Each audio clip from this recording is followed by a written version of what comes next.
Hello and welcome back to another episode of CamBro Conversations. And today's conversation, we're addressing that MyFitnessPal doesn't work. In order to do so, we are joined by returning guest for the third time, would you believe it, David Hatt from NTN Coaching. David, thanks for joining me. Hello, Colin. Thanks for having me back. Third time lucky. Maybe I'll speak better this time and I'll try and not swear in every second sentence. So you've got that to look forward to. Yeah, you've been a popular guest, David, and I couldn't think of anyone better to address a topic that there's a lot of misconception about online. MyFitnessPal is held up as the gold standard within nutrition in your space, and even in my space where I'm talking about functioning at peak performance and trying to be your best in both fitness and your career and your business. And I think there's some misconceptions around that we're going to really dive into today, which I think is exciting. Yeah, definitely. The first of those misconceptions, so this is going to go a bit of a roller coaster ride, guys, so please stay with us from the start because we're going to go off like a train. But MyFitnessPal, why should it not be your first port of call? David, you've coached hundreds, thousands of clients over the last 6-7 years. Why is it not the first port of call? Yeah, just to clarify before we get started, we did want a little bit of a clickbaity title. I will say from the start, MyFitnessPal works phenomenally well if you know how to use it. The issue is that most people don't know how to use it properly. And a lot of coaches telling their clients to use it, it's very out with any sort of context. It's just a case of, can you go and track your calories? Most people don't know how to work it very well. And in my opinion, it's not something that beginners to dieting or someone that's looking to improve their health and lifestyle should be using from the get-go, unless they're happy to put in a little bit of work to get educated, or maybe they've got prior education surrounding MyFitnessPal or generally just surrounding nutrition as a whole. So for me, I spent years failing with clients and not getting results from a nutrition standpoint because they wouldn't adhere to what I was asking them to do. Reason being, my knowledge in nutrition and my knowledge in client psychology was so low the first 2 or 3 years, like it is for a lot of coaches, to be expected. And when someone signed up with me, it was very much like, okay, we've got a training plan sorted, try and sleep a little bit more, maybe drink some more water, and just track your food. Just go and track your food. It's really easy. So 3-4 years into coaching, I began to see like this isn't actually working that well. What else can I do? It worked for me. I'd educated myself on it, and I was getting frustrated that my clients wouldn't adhere to things when I was asking them to track. So yeah, for me personally, and with the clients that I work with, a lot of them are beginners, or they're just people that haven't necessarily tracked in the past. So asking someone to do that from the offset is a little bit off-putting, in my opinion. Yeah, most people, and I would consider most people to look at the general population. Most of the general population overweight and they want to shift a little bit of weight, or they've done diets that have been unsuccessful. They fall into a category that they maybe not quite understood MyFitnessPal, because I've got loads of friends that have the app on their phone, but they don't use it quite correctly. What are some of the common errors that you see with MyFitnessPal, David? So say when you back in the day, you told your client, I want eating 2,000 calories, please, Jamie. Yeah. And he says, okay, he goes away. What are some of the mistakes that he makes? I think the first mistake is using the guidelines that MyFitnessPal gives you. They're way off, and a lot of the guidelines are simply to cover MyFitnessPal's back from an insurance standpoint. I'm sure that they're not putting people on too high calories, too low calorie. Well, actually, sometimes it's ridiculous. But basically, the way MyFitnessPal works, if you put in your goal weight and you put in a time frame, it'll kind of work out roughly what you need to do within that. Most people's goals are very unrealistic though. So somebody will say, I want to lose 30 pounds in 6 weeks. Like, that's a very unhealthy rate of loss. That's 5 pounds average per week. So MyFitnessPal will spit out that you need to be eating 1,000 calories. So that's the biggest mistake, not actually having that guidance behind how many calories you should be consuming. And the second thing that confuses a lot of folk is weighing food raw versus weighing it cooked. My opinion on this is simple: stick to one of them. I personally, myself, and with all my clients, get people to weigh things raw. I just find it a lot easier, and I find a lot of the information on MyFitnessPal is more geared towards the raw measurements. That's number 2. Number 3, I would say, to be honest, just a lot of people just get confused with food tracking in general. I've had clients in the past, rather than track, what you should do is you should be tracking all of the ingredients within a meal. They'll just type in, I give you this example the other day, Colin, like if they want to eat spaghetti bolognese, they'll type in spaghetti bolognese and they'll select that. Whereas what you should be doing, you should be selecting all of the raw ingredients, tracking those, and then maybe dividing it by however many portions, or however you want to do it. So you track the mince, the spaghetti, the sauce, the cheese, the onion, you do all that. Out with that, I'm trying to think what other things people struggle with. I think generally it's just the numbers, it's the confusion behind what they should be hitting, when they should be hitting it. So that's why I suppose what we do, which I think we'll move on to anyway, is, you know, we'll give you a structured meal plan that has been tracked and we've done it. I don't know if you want to add anything on that side of MyFitnessPal. Yeah, first of all, David, the cooked uncooked is like a debate for the ages, and so many people make errors. Even people that I know are quote unquote fitness and into their fitness, I think the classic example is obviously like pasta and rice, which gains a tremendous amount of weight during the cooking process. Yeah. Some people track it with the raw weight in MyFitnessPal, but they'll be weighing it cooked. So there's a massive discrepancy between how much they're actually eating and accuracy. One thing that actually I didn't touch on there, it's probably the biggest error or the biggest confusion, is anyone can add foods to MyFitnessPal. So me and Colin could jump on MyFitnessPal right now, and we could both write in chicken, and I could put that it's 500 grams of protein, and Colin could tell you that it's the right, 46 grams of protein for 150 grams. And he could save that, and it means when someone searches chicken, Colin's version comes up, my version comes up, someone from China's version comes up, someone from Africa's version comes up. So that's a big issue in the fact that anyone can add these things. Yes, there's the green tick that you can click and it gives you verified only foods, but they're often not fully accurate either. So you do need to have a little bit of prior understanding to what generally is in certain food sources before you start using MyFitnessPal. And a good example is my client Heather. She probably won't mind me saying it. She probably won't listen. Bit of a doty girl. I'm sure she won't mind me saying that, but she tracked like a bread roll once, and it came up 1,000 grams of carbs. And a bread roll, realistically, max it's going to be, I know, is 50, 60 grams of carbs maybe. But anyway, she tracked this bread roll on a Monday. Spoke to her on a Friday during our check-in, and she was like, "Oh, I've had to restrict my calories all week. I went way over my calories on Monday." And I was like, "What did you have?" And she told me she had this bread roll, and I was like, "A roll's like 250 calories, 50 grams of carbs, something like that."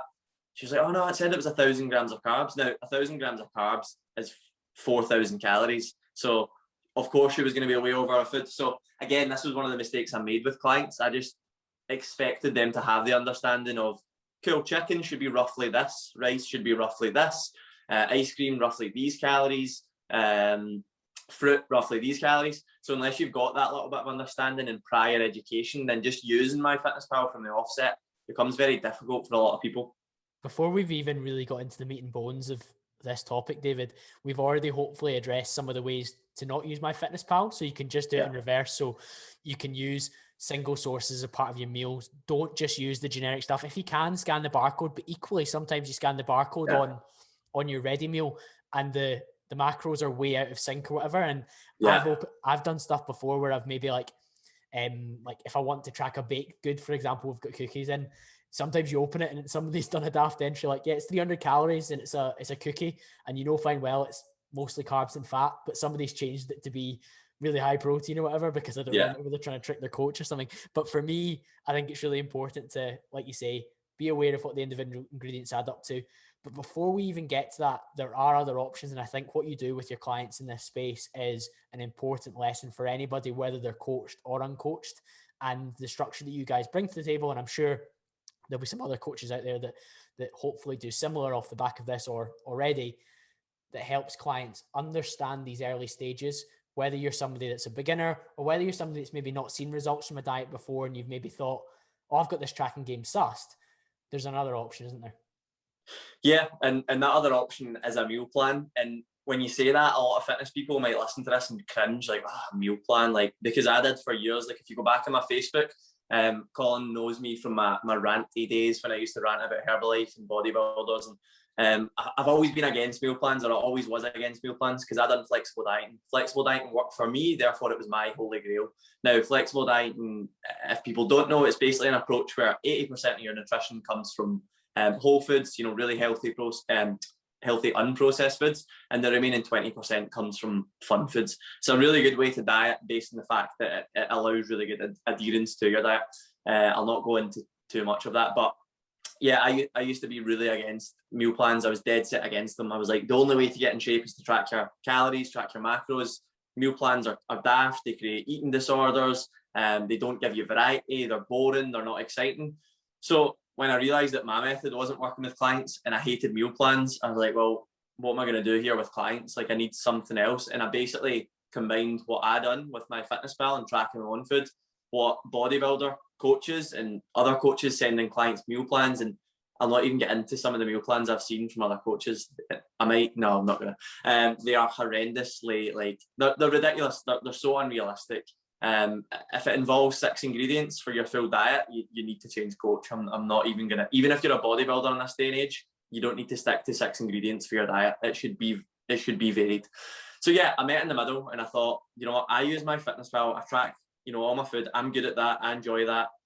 Clients always ask for a meal plan. Always. Why? Because it's easy and it's something to stick to, which is great.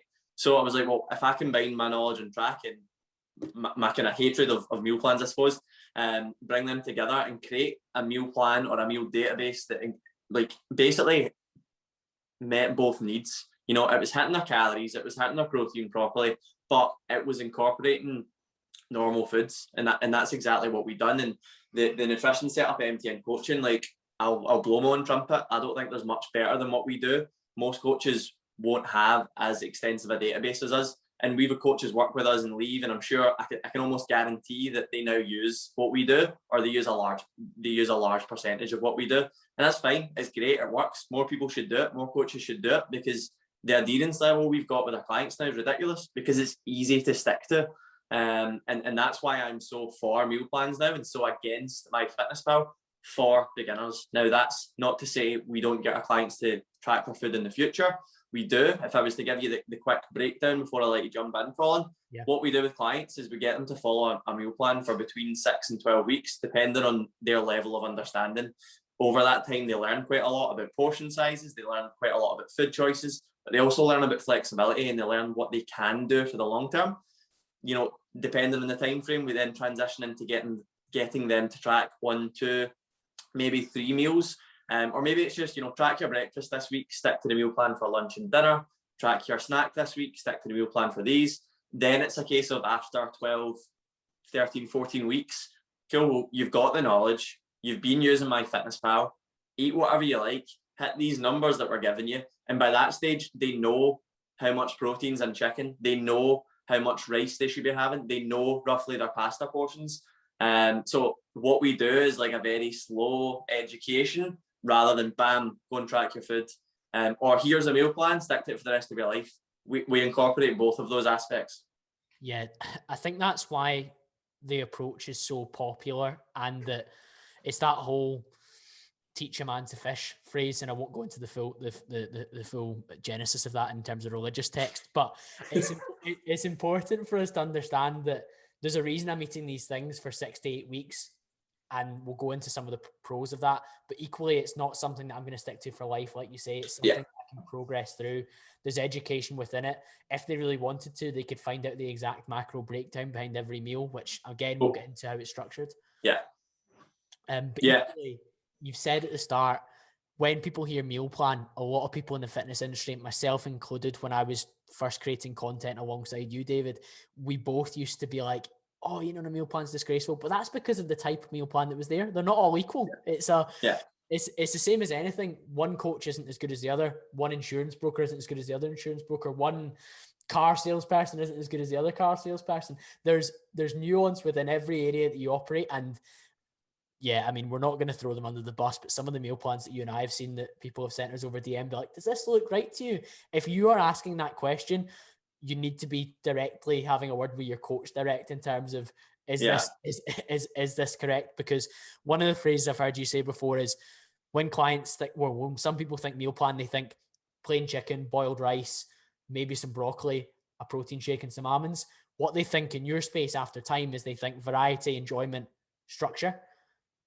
Yeah, massively, and I couldn't agree more on that.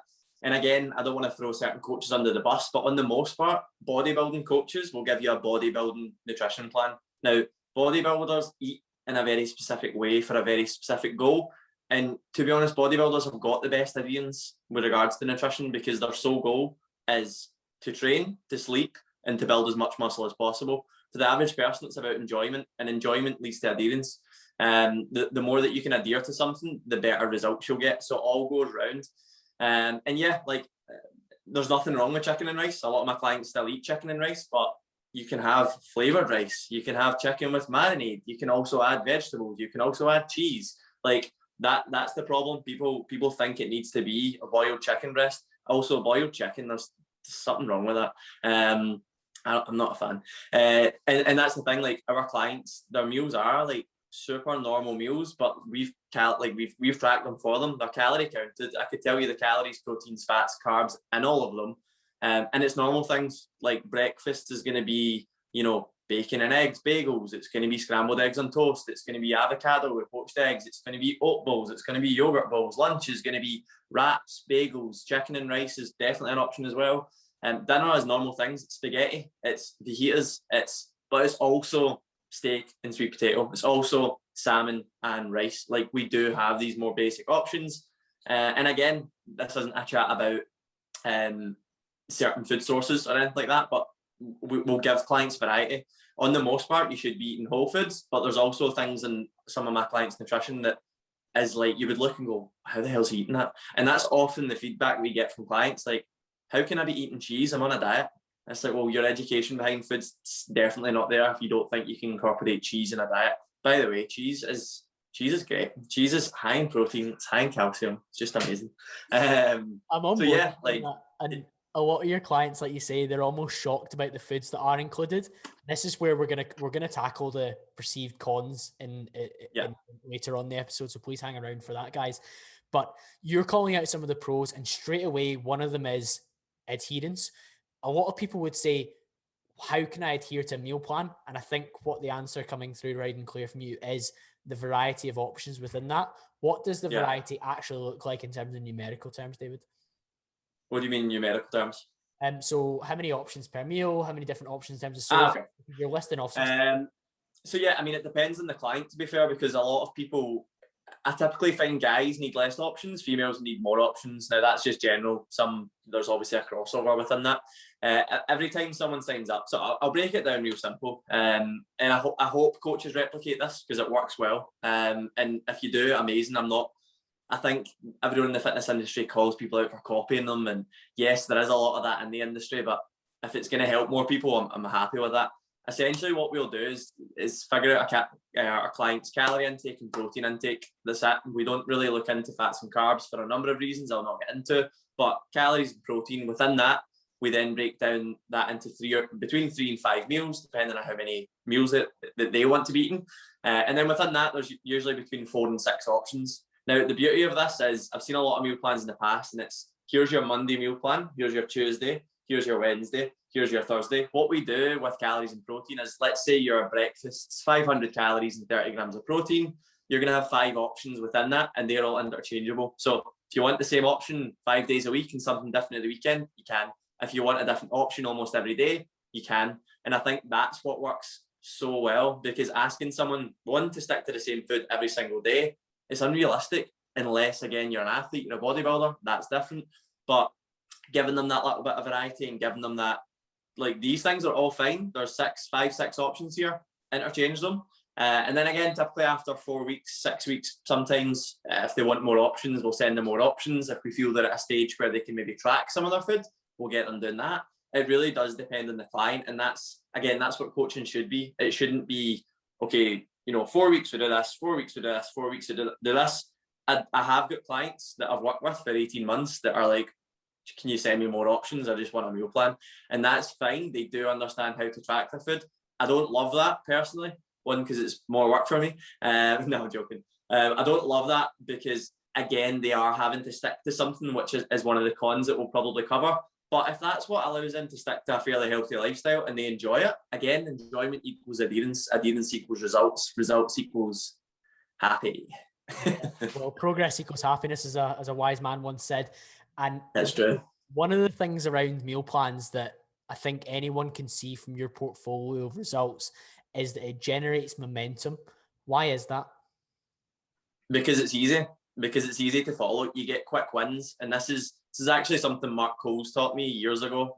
Mark Coles he's now a business mentor, but a really good coach, obviously, as well. I went to a course of his in 2015, 16, and it was all about like the first 2 weeks of a client's journey. Like that is the most essential 2 weeks, and it's the same with any, regardless if you're a client or you're starting a fitness journey, or you're trying to start to learn anything. If you get some quick wins and you feel good in the first 2 weeks, you're going to have that momentum rolling forward, and things become a lot easier to stick to. I find most clients, once they see that initial little bit of result, it's much easier to stick to. If someone sticks to something for 4 weeks and sees no results, it's hard to get them bought in for another 8 weeks. If someone sticks to something for 2 weeks, 4 weeks, and sees phenomenal results, they're then bought into the process, which means you can then educate them. And again, trying to educate someone that's really not bought into the process becomes a lot harder. So the momentum behind it is, right, this is easy to stick to. Stick to it for 2, 3, 4 weeks. Get some results under your belt, and then I can guarantee you'll want more from me anyway. You want to learn more. You want, to progress within it. It's much easier, like you say, to educate somebody who's dropped 2 or 3 pounds in their first 2-3 weeks, sometimes more than that, particularly if they've come from a really bad spot, than it is for somebody who's maybe struggling from the start, because they find it all overwhelming. And I know myself, when something goes well for me, like golf, for example, I'm trying to make a change to my swing. If it happens quite quickly for me, I'm going to go to the range more. I'm going to be more enthusiastic about it. The same for fitness. If I'm working on a particular technique on a dumbbell snatch, whatever, it's new to me, and I start to see the quick wins, guess what? I'm going to be much more willing to go and practice it. Same way for the meal plan. I'll be much more enthusiastic because I'm seeing the results that MTN promised me when I joined. Yeah, I mean, it's a dopamine hit. And if you look at anything that's like, results are addictive in my eyes. And I listened to a really good podcast. Again, I talk about this guy a lot. Andrew Huberman, another good podcast. Don't leave this one just yet. But Andrew Huberman, he's a neuroscientist, and he done a podcast, and it was all about dopamine. Dopamine's a hormone that you release a lot of time when you're happy, or when you achieve something, and it's linked heavily to addiction as well. But in my eyes, results are addictive, and once you get the results, you want to get more of them because you've got that dopamine hit and you've got that good feeling. Food, dopamine hit. Sex, dopamine hit. Cocaine, dopamine hit. But results is equally one of those as well. So once you've had that little bit of a result, you're like, I want more. And we could dive into how that can become obsessive and actually addictive. Most people, it's not the case with fitness. Of course, some people is. But yeah, you get that dopamine hit. It feels good. It feels nice. And then you want more of it. So that's what it's all about with us for the first 2, 3, 4 weeks. If we can get that, happy days. Yeah. And equally, when we're thinking about clients getting these results, being more open, they're going through this process journey with you where they're getting to a stage of tracking their dinner. They then start to track other meals. And equally, they know that even from the start with their meal plan, that dinner is 500 calories. So if they've got something on Friday night, they know that, say it isn't on the plan, they know that they've roughly got 500 calories, or they could use 300 calories from lunch or whatever to make it an 800 calorie meal, or whatever it is. And that's why I think, and we're, like I say, I promise you, we will address the cons, because there may be some coaches shouting down their earphones just now saying, oh, what about this? And we will get, I promise you. But to build the case for them, the client is understanding what's happening. And this is not just for newbies, because I think that's another point that you and I need to address. It isn't just for newbies. Yeah, you're right. And we don't just work with newbies. In fact, if anything, I would prefer not to work solely with newbies. Like, we do have experienced people that we work with. I think online coaching, if you're going to book an online coaching, you should have a decent level of understanding behind both training and nutrition. So yeah, if you don't have that, I would recommend seeing a one-to-one coach first, by the way. I think that's quite an important point. But yeah, it's not just for newbies. We do get people that come to us, and a big aspect of what we're then giving them. Don't get me wrong, if someone comes to me and they're super confident, like if Colin asked me to coach him, I'm not going to give Colin a meal plan. Why? Because he's seen huge success with food tracking in the past. He still tracks his food regularly, and he's got a very good understanding of things. It would be redundant for me to say to Colin, oh, here's your meal plan, because he would actually feel restricted. Whereas most clients don't feel restricted when they come to us. They feel like they've got a sense of freedom because they've stuck to such a restrictive plan in the past. So yeah, if someone with a decent level of understanding comes to us, we'll find out. Do they need a meal plan? Do they want a meal plan? I think that's quite an important thing. Like, I've signed up with coaches in the past and I've actually wanted a meal plan. Like, I've worked with a coach that was more on the holistic side of things. So it wasn't just how I look. It was more like how I feel internally, what this food's going to do for me. And for that, I actually wanted a meal plan. And what I found is I felt amazing when I stuck to it for 2 weeks. That's all I could stick to it for. It was near impossible. It was ridiculous, like what this plan was. It was super basic. I felt really good. I probably felt a little bit better eating like that than I did what I'd normally do. But what I will say is I felt terrible based on the fact I couldn't adhere to it. So it made me feel guilt. It made me feel a bit, maybe not shame, but so yeah, it's not just for newbies. It's for people that maybe lack structure, they lack routine, and they maybe lack discipline with sticking to something. And me and Colin have said this loads on various podcasts, phone calls. Discipline does equal freedom. And if you can have the discipline to learn a little bit more about portion sizes, nutrient timing, whatever else, that does create longer term freedom within your diet. And me and Colin are a perfect example of that, because we've been very disciplined in the past, which has allowed us a lot more freedom within our diet now. People will laugh at the fact that I drink a glass of wine most nights, every second night, but stay relatively lean in the grand scheme of things. The reason being is because I've done all the right stuff in the past and I continue to do all the right things. So if I'm adding in something that's maybe quote unquote wrong, I can get away with it, and you can too. You just need to build this into your lifestyle. It takes a little bit of time. I'm not saying you need to stick to a meal plan for 3 weeks and you can be free. That's not what it is. It does take time. But yeah, it's not tangent off there.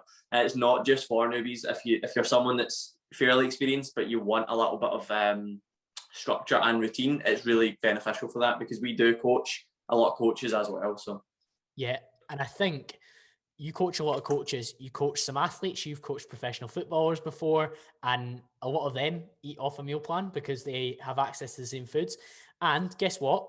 You and I, realistically, if you looked at our diet Monday, Friday, or Monday, Thursday at least, we eat some pretty similar meals, David, and it's because we're busy, and there's going to be loads of people that listen to this podcast that fall into the demographic. You work in a career you're extremely focused on, you've got a small window to train, you've got a small window to eat. For convenience, for cost, for adherence, for optimal performance, you should definitely consider eating similar foods.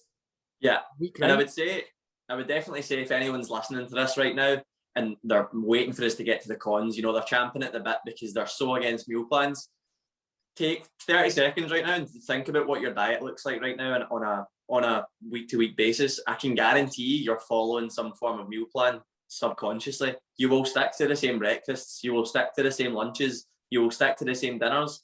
Don't get me wrong, I'm sure you've got the understanding and flexibility to then move out with that as well, like me and Colin do. But I eat the same things for breakfast. I could tell you right now the 3 things for breakfast. It's bagels with bacon, cheese, and egg. I'm not even going to give you 3 things because I eat that pretty much every day, or I have steak and avocado. Lunch is usually some form of chicken, some form of wrap, or some form of pasta. And dinner, I literally cycle between stir fries, steak, salmon, and bolognese. And that's not to say that's the only things I eat. That's just mostly what I eat. And then out with that, if I want to have sea bass one night, I know that I can incorporate that. If I want to have turkey dinosaurs, realistically, I can incorporate that. I don't eat turkey dinosaurs that often though. No, I love that. And do you know, one of the big things, based on you and I live quite hectic lifestyles, it removes decision fatigue. Because massive, yeah. You and I, after a busy day, and like when you and I were catching up on the phone the other day, you were back-to-back calls all day. You had your training session. Then it got to 6, 7 o'clock at night and it's time for dinner. Do you really want to be fishing around in MyFitnessPal to be like, I've got 35 grams of protein, 48 grams of carbs, and 9 grams of fat. What can I have? And you're scanning ingredients and checking.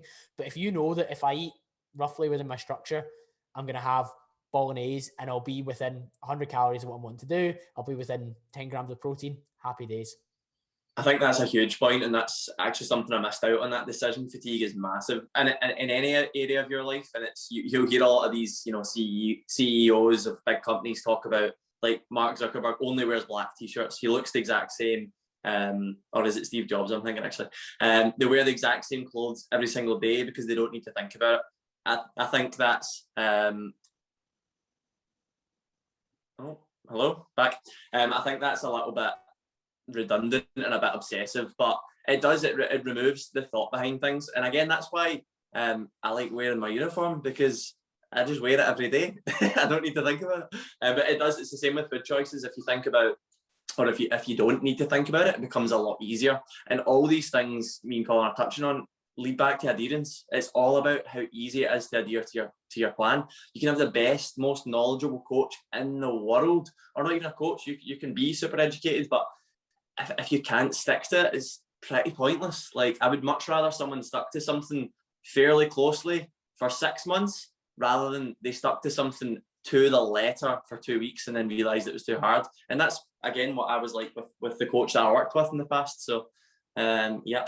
You've got personal experience there. No, I think that makes a lot of sense. And you and I are both advocates of using it within our busy lifestyles. And we know that, for example, I'll quite often take my phone out on a Saturday and track because my day's a bit differently structured from working 9 till 5 and training after work and whatnot. Maybe I'm training in the morning, so I need to know, like, what's my pre-workout meal going to look like, and I'll scan that in and whatnot.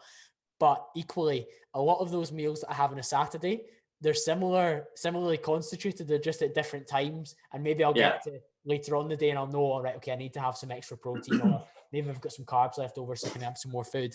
But Monday, Friday, when I'm flat out and I'm busy and my day kind of looks fairly similar in terms of pre-work, during work, and then after work, then a lot of the meals I'm having the same, and I'm not even wasting any time on MyFitnessPal or the decision to think about what am I going to make now. Massively. And I would say the vast majority of people in great shape that also have a life, it's the 80-20 approach. They eat 80% of the food's 80% of the time. Is that what I'm trying to say? Most of the food they eat is the same on a daily basis, but they've also got that 20% window where they do have other choices. They do. Like, if I'm looking at my cupboard right now, it's the same food that's in there last week, the week before, the week after. Maybe there's one or two things that are a little bit different, but the majority is the same. And I think that's a very important thing for anyone in great shape. I'm sure everyone, me and you in particular, because we've been very big on flexible dieting, to give, sing about it till the cows come home at how beneficial it is.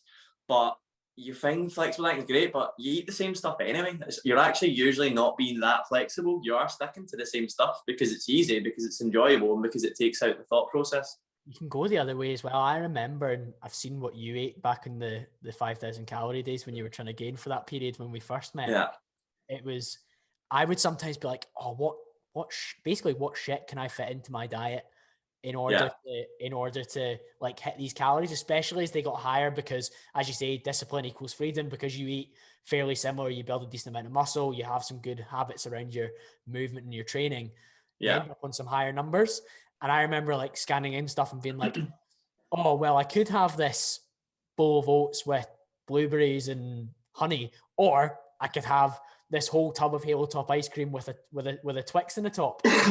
And I'll tell you what's better for, you're talking about holistic health, but your gut health, your concentration, how you feel, it's the oats, I'm afraid. And it's not a bad thing to have in your diet if you enjoy it. Yeah, exactly. You do need to be aware of food choices within a meal plan as well. Like I'm saying, we've got all this flexibility, but like I said, Colin, a minute ago, the vast majority is healthy food sources, 80-20%, if not a little bit higher on the health side of things. Let's dive into the cons then. First up, and I'm going to play devil's advocate because some of these I think we're going to overcome quite quickly. Yeah. Is my plan the only way to lose weight in future? So somebody's come to you, David, they've done a 12, 16 week period working with you. They've stuck quite tightly to the meal plan because they're new to it. And is there a belief that I can only lose weight when I eat on this plan? This is the issue with any sort of diet. If you look at Slimming World, if you look at ketogenic, if you look at anyone that's had success with some form of diet, if they then regress, they'll go back to that because they had success with it. What we can do to dispel that is, like we talked about at the start, there's an education surround it. So it's not just a meal plan, see you later. It's a meal plan, speak to you a little bit more about MyFitnessPal, speak to you a little bit more about tracking all your food. So that's how we combat that objection, which is a massive objection because a lot of people get stuck up on a singular way to eat. Whereas what we do is teach you how to eat what you normally eat anyway, but in a more calorie counted way. Over time, you start to understand things a little bit better. And don't get me wrong, I'm not saying every single client I've had understood what we were trying to get across to them. Sometimes we can't portray it in a way that they understand, or sometimes they generally just don't understand what we're trying to say. And that's something that we can work on, of course. But for the most part, we get around that on the sense of there's an education involved. It isn't just a meal plan. we were going to call this podcast, you still might actually, like meal plans versus MyFitnessPal. We use both. So there's not a this is better or this is better. I would say trying to combine both and being aware of both is a very healthy and great way to do things. And it leads to hopefully reducing that confirmation bias where when I was eating this plan, I was losing 2 pounds per week. Therefore, if I ever want to lose 2 pounds per week again, I need to eat specifically this plan. And and what we do within that is like educate them on energy balance and the fact that it's not because of the plan that they lost weight, it's because they were in a calorie deficit. And that's a big thing. I've not even used the word calorie deficit yet. How amazing from a PT to get this far. But as we educate them on what a calorie deficit is, and it's not the fact that they stuck to the meal plan to help them lose weight, it's the fact that they stuck to the calories and the macros that we gave them. So yeah, it's not an education just on meal plans and MyFitnessPal. It's an education on you lost weight because you ate less calories. If you want to lose weight in the future, you need to eat less calories. On the most part, there is other exceptions. Of course. And that was my next con I was going to throw at you. Sometimes when people eat on a meal plan, they don't understand that it's driven by a calorie deficit, as you've said. And again, like you say, we're not doing James Smith any favors here by not shouting calorie deficit, which although I actually quite like James Smith, so I'm not going to have a go at him. But, me too. I think some meal plans you would get is, especially the ones where you're not aware of what the total energy balance is or what the balance is between each meal. That's very difficult. But again, not all meal plans are built the same. There's an amount of understanding built into the structure that you've got over the years to make sure people are aware that this is me in a 300 calorie deficit based off my maintenance. So that is why I'm losing weight, not because I ate salmon for dinner for the last 3 nights and then I ate steak and potato for the next 2 nights. It's not because of that. It's because of what that constituted in the overall picture. Yeah, I couldn't agree more. And that's what we're trying to drive home. It's not just about meal plans or MyFitnessPal. It's about the education surrounding all of it and learning that over time. Like we do, we'll tell our clients how many calories we want them to be eating. We'll tell them how much protein. We'll give them options. And then it's a case of, well, that's been working for you because of this. Or, you know what, this isn't working for you because of this. Maybe you're eating too much. Maybe your protein's not high, you're not recovering enough. And then we can adjust and change things based on that, which again comes back to client-coach communication.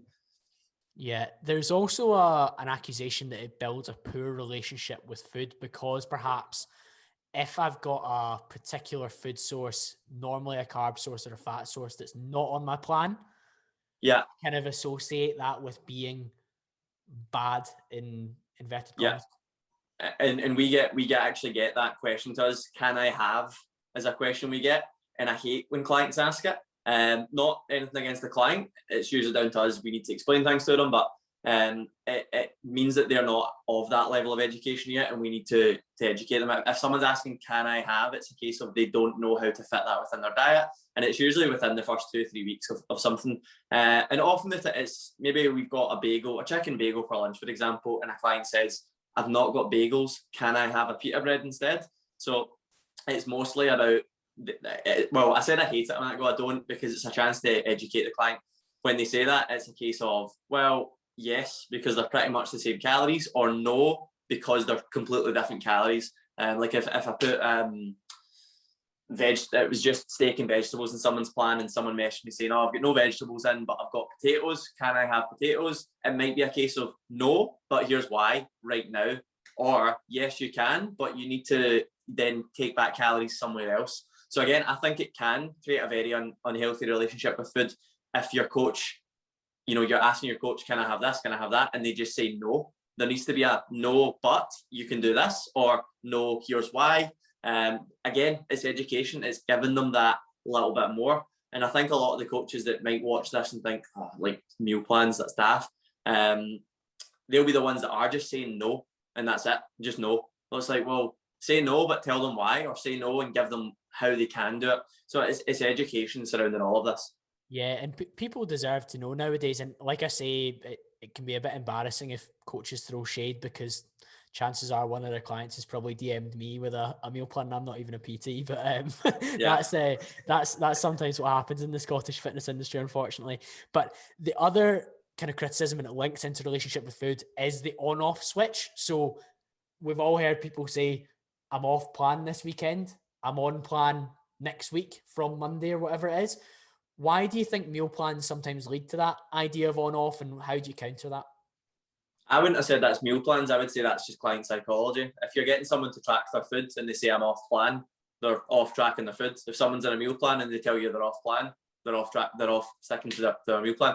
I wouldn't have said that's anything to do with a meal plan specifically, and I wouldn't have said that's to do with tracking specifically. I would say that's to do with the client's mindset more than anything. And if they think, being off track is a case of because they're not sticking to the meal plan, your body tracks calories anyway if you're not tracking them. So you actually, some of my clients will have an off weekend and they don't track or they don't stick to a meal plan or whatever. And then I'm like, what did you actually eat? And then they tell me, and maybe put it into MyFitnessPal, and I'm like, you know what, you're actually probably pretty close anyway. And again, a lot of the time that's because it becomes so ingrained to them to eat fairly similar foods and to look for certain things. And we educate clients on eating out and socializing, how to incorporate things so that when they do that, if someone's been used to eating 650 calories for dinner and they go out for their dinner and they go out for a meal, a lot of them will generally, their body adapts and usually wants roughly about 650 calories. Like that's how we as humans work. Like if we do something regularly, it's what your body craves and what your body adapts to. So yeah, I wouldn't have said that's necessarily a con of a meal plan. I'd say that's a con of clients' mindset surrounding food in general, because I'll still say things like that sometimes, and I'm a coach. Like if I'm tracking my food meticulously, I'm like, they're really off track today. That's nothing to do with the fact that I'm tracking food. It's to do with the fact that I had an off day and I thought it was fine to do so. Yeah, that acceptance piece is massive, isn't it? Because you want to be comfortable with the choices you make. You raised eating out for dinner there, and that's probably something that the really hardline flexible dieters would maybe throw at us, David, that we've spoken about. Obviously, you and I dispel that entirely because we're very comfortable eating out and guesstimating what's on the plate and making room for it, or just accepting that it's a day where we're not in that space. But if we've got a strict fat loss goal and we're roughly eating to a meal plan, why can we still eat out? Well, I mean, I will say it depends on your goal, depends how committed you are, it depends how lean you want to get. If you're at the very end of a dieting phase and you're sub 10% for a guy, I would say eating out is a terrible idea on the most part, because even if you're guesstimating, you're going to be quite far off, to be honest. But if you're working with us and you're one of our clients and you're just kind of generally wanting to lose 6, 7, 10 pounds, whatever it is, and you want to eat out regularly, like I've got clients that eat out every single weekend, and they understand that we teach them, again, education. Like I know I've probably said that more times than anything on this, but that's what it is. It is educating clients so that they can do it without us and so that they do learn. And again, we'll educate them on, bank some calories. If you know you're going out for a meal, people drastically underestimate how much they eat when they're on a meal out. Like if you go out for a 3-course meal plus a bottle of wine plus a cocktail or two, it's easily 3,000 calories. Everyone will go, no, easily, like so easy. So what we will do is, one, educate them on better choices when they are eating out, things that are maybe a little bit lower in calorie, but also how to bank calories, save calories from another day. And that's, that can have negatives as well if you do that very regularly. I've got a client right now, Pamela. She's going to listen to this. Actually, she told me, and she is the world's worst for she wants to just eat very little throughout the week and go wild at the weekend. Don't get me wrong, this works for a very small amount of people, and she's just adamant that that's the way she wants to do it. It's fine. But yeah, you can pull calories back elsewhere and you can add them back in, if you are going out for food, or if you're going out for drinks, even alcohol as well. Yeah, of course you can. I think, again, we're going to bang on that E-word education, but ultimately we've got weekly totals. And if you added up your meal plan, you'll find that it equals a particular number at the end of the week. And if that means that Friday night you spend more of those calories, if you look at like an allowance, then it just means that Saturday's going to be a little bit lower, Sunday's going to be a little bit lower if you want to equal your weekly total. So I think that's really helpful, David. We've thrown some of the cons there. I think we've overcome some of them, hopefully, for a lot of people. And I think, again, it underlines that meal plans are, like I say, not created equal, and they all come from a different place. But sometimes you still get demand for just a meal plan. What does that look like, and why is that not something that you're too enthused about? Yeah, I'm sure no one from your audience is going to message me this, but if anyone I get these messages that just say, it's always from guys, do you do meal plans, mate? Or can I buy a meal plan, mate? No, you can't. Like, we don't sell individual meal plans. Why? Because it doesn't work in itself. Like, a nutrition plan for us needs to take into consideration lifestyle, sleep, stress, training, overall movement, what your life looks like in general. So we don't just sell diet plans. Like, I don't have a database of diet plans. I've got a database of clients that have diet plans, nutrition plans, but you know, a lot of them might be 1,500 calories, a lot of them might be 1,700 calories. But I can guarantee if I collected every 1,700 calorie meal plan that I've got and looked at them, they're going to be very different, because Stacey doesn't like steak, because Joanna wants to eat chicken all the time and whatever. So we do base it surrounding their lifestyle. And yeah, like, a meal plan doesn't work because a meal plan often needs adjusted as well. And that's the thing, sticking, this is what I cringe at more than anything from coaches, that they give you a meal plan and that's you got it for life.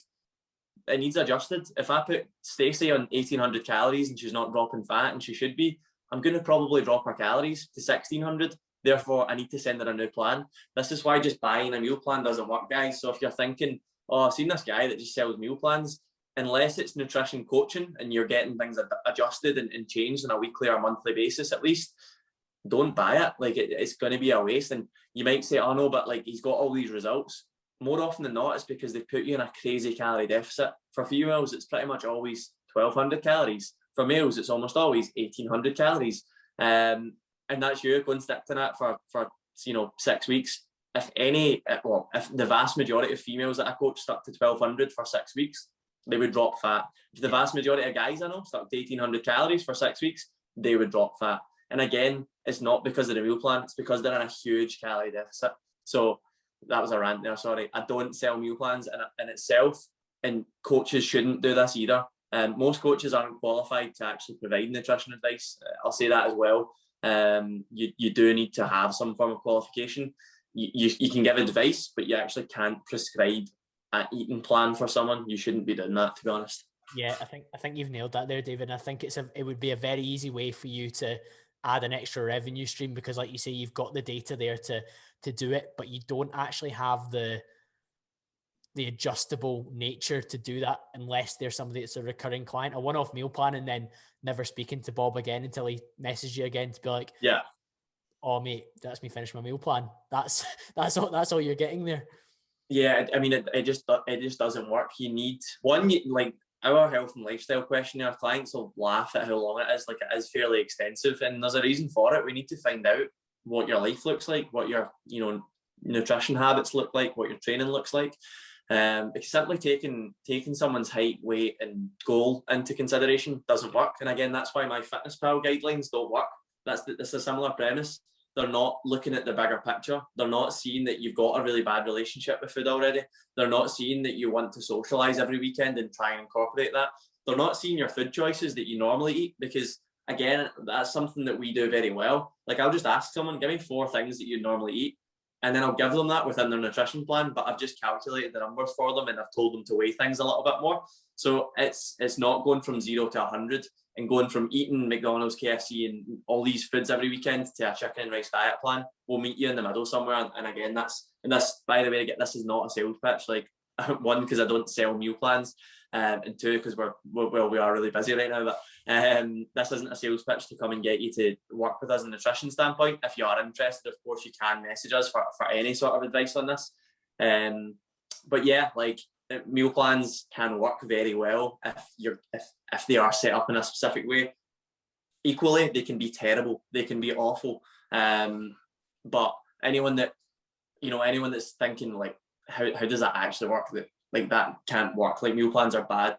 Message me and I'll send you a sample. In fact, this is a shameless plug now. Literally go onto my Instagram and download something called the Fat Loss Kickstarter, and it will give you a male and a female template of roughly what we give to clients. This is a little bit dated. It's about 6 months old. There has been updates since then, but it gives you roughly, like, this is 1,400 calories, 130 protein for females, and I can't remember what the male one is.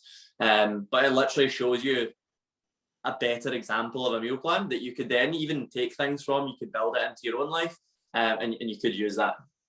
Yeah, I think that today's conversation has obviously I don't think it's come across as a sales pitch. I think it's come across an education piece, because not everyone can work with MTN. You fill up pretty quickly. And for me, I think it's important to address that MyFitnessPal is a brilliant tool if used correctly, if you have the knowledge, if you're confident that it's going to be part of your lifestyle. And David and I have just told you that as busy individuals who have used MyFitnessPal for 6-7 years, there's still days where we pretty much eat just the same stuff. And we don't even open the app because we know what each meal has in it. But that comes from experience. It comes from discipline over time. And I hope we put forward a case that not all meal plans are created equally, but they could be a fantastic way for you to maximize your results from your diet if done correctly. And the education piece and the progression as you go through it is incredibly important. David, if people do want to connect with you off the back of this, where should they head? Obviously, they can download that from your Instagram, can't they?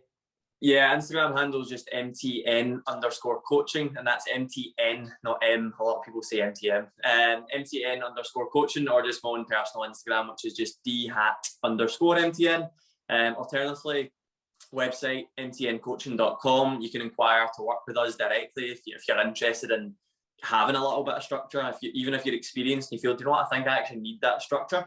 That's the main way to contact us. You can email us as well, info@mtncoaching.com. But yeah, Instagram, there's a lot of free links, things you can click, things you can download.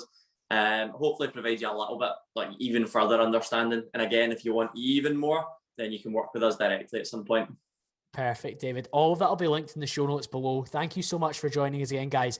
If you're new here, hit that subscribe button. And if you're enjoying this podcast, we want to hear from you. Hit the screenshot button, pop it on your Instagram story, tag David, tag myself. Let us know what you thought of it, whether you agreed, disagreed, if we changed your mind, if we reinforced some of the views you've got. We want to hear it. And I'll be back to speak to you all again very, very soon.